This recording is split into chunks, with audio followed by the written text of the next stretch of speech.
So 1978, United Biscuits in the factory.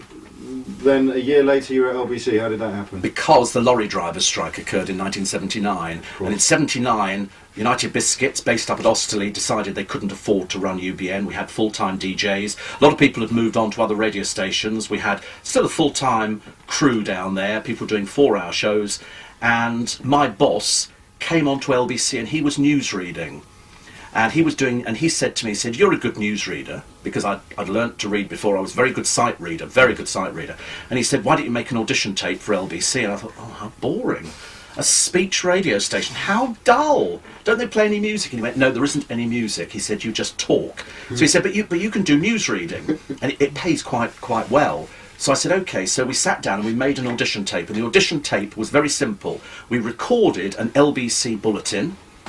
We took it back, we cut the newsreader out, copied her words down, substituted me, put them in, and so they could hear what I sounded like doing one of their bulletins.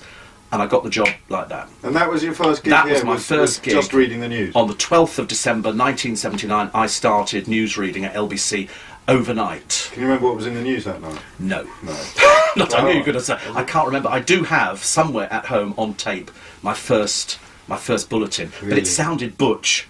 So as opposed to doing... I find that very hard to believe. I know, well I found it hard to believe, but if you listen back to it and on the odd bits I've heard from Hello, here is the news. No, it was really, "This is Steve Allen, it's LBC, 11:52, and it was really, because I thought that's what you had to sound like on the radio. And when did you realise you didn't have to sound like that? When did I think 2009.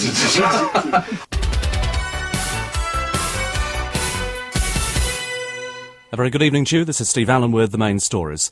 A passenger train has crashed head-on into 2 locomotives on the Trans-Pennine line in the Derbyshire Peak District. 1 person's been killed and 26 injured. The remaining 128 passengers are being taken to Manchester on another train.